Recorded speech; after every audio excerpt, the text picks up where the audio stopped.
Welcome back to Bannister Gallery for another third Thursday Gallery Night Providence tour. This time we'll be speaking with Dianne Reilly, Professor of Metalsmithing at Rhode Island College. Hello, my name is Dianne Reilly. I am a metalsmith and jewelry artist, and I am the head of the metalsmithing department here at Rhode Island College. Can you talk a little bit about your process? So how do you get such sort of beautifully delicate and intricate designs on your works?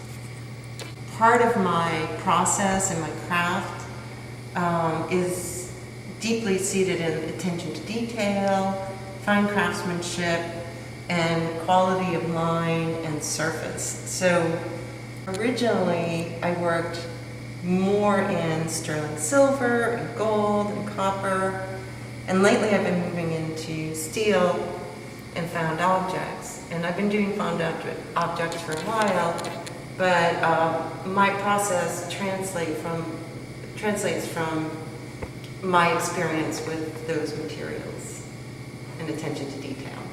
What are the found objects in this piece? There is the flower and the string. There is some wax in there, although that's manipulated. So the found objects would mostly be the flowers and the string. You could argue that the string is just material, but everything else was crafted and manipulated to go together in a certain way. You talk about the interiority and exteriority of the works in your artist statement. I was wondering if you could just elaborate a little bit more about sort of how you're viewing these works as symbols for the shape vocabulary you're working with. Yes, I'm always interested with how we see internal and external relationships. There's a landscape that we identify with internally, but we're not aware of it. We've never actually opened our hand up and looked into it. And there's kind of a beauty and also a little bit of caution when those images come into three-dimensional work. So bringing the internal out, I feel, is a strong way to connect to ideas of body and memory and time and those sorts of subjects. Are you sketching the works out before you start working with physical material then? Yes, yeah, I sketched the work out, although the sketches are just preliminary, and I'll do some sketches and then I'll make a part and then I'll do some more sketches, and I'll also work with the material as I make it to see what orientation works best and how the materials are received, how they appear. How did the final work change from preliminary sketches then? With this one, the preliminary sketch was much more contained. So having a singular object with material inside, and as I was making it, I had the opportunity to just move it around on the wall and look at it before it was completely finished, and I decided that having things partially exposed and partially finished was much more effective than having a kind of self-contained form. Can you talk a little bit about the patina on these works and how sort of time and its continued exposure to air changes the work at all?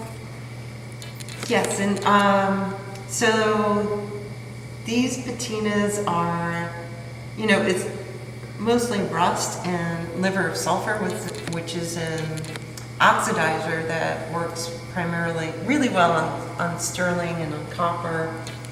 And when used on brass, it also, on steel, it darkens it, but it really changes and gets a little bit rusty.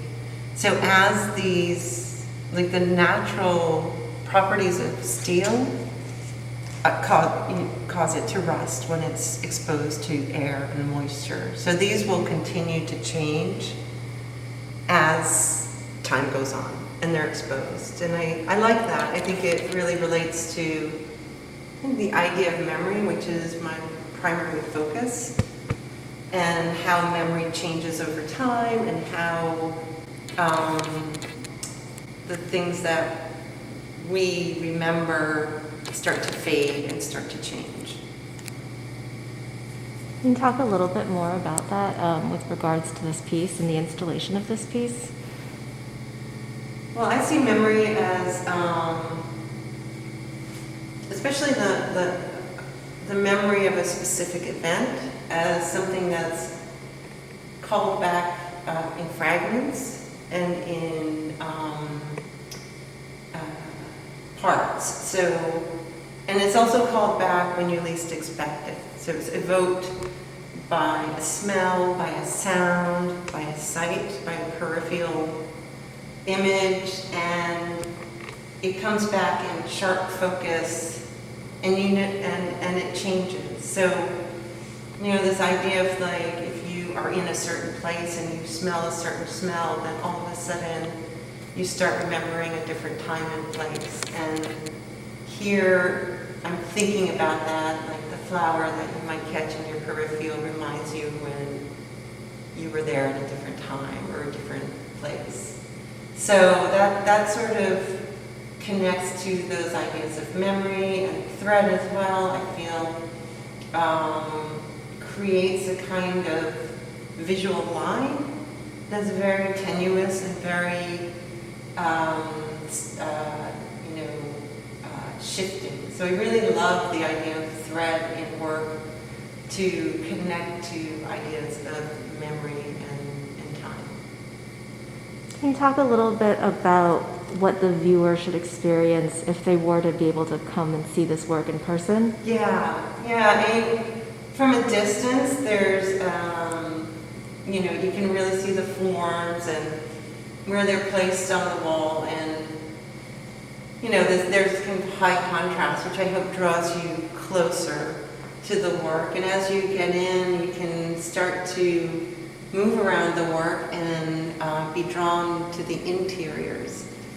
And it's almost like stages in a way. So being drawn to one space and observing that interior, bringing up to the flower, and then over to the form on top, and then catching the flower over here and down with this forged weight. So, I'm hoping to draw the viewer in, allow them to investigate, and bring their own experience to it, like the textures and the colors, the combinations of imagery. Because there's not really a whole story, it's just parts of the story. And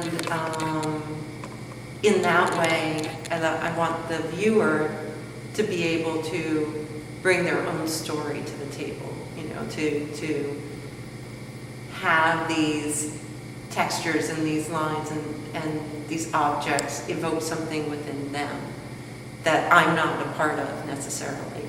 I'm just kind of helping them there.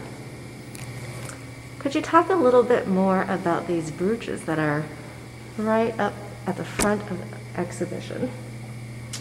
Yes, these brooches are part of a 3-part series. There's one that was sold, so I don't have it. And they are talking about the cycle of life in a way. So the one on your right is called latent. It's about this kind of latent energy that exists within all living things, before they come to their full potential. And then the one that's missing is bloom. So it had a lot of components that were bursting out. And this is after the bloom has faded and goes away, just to be born again. So it's kind of cyclical thing. And these are within the language of metalsmithing, so I'm using pearls and silver and gold and just much more intricate and precious materials. The color in the brooches is enamel, and they are, treated in a way that the surface can reference living things, visceral surfaces. Wonderful. All right. Thank you so much for your time, Dianne. You're welcome, Victoria. Thank you.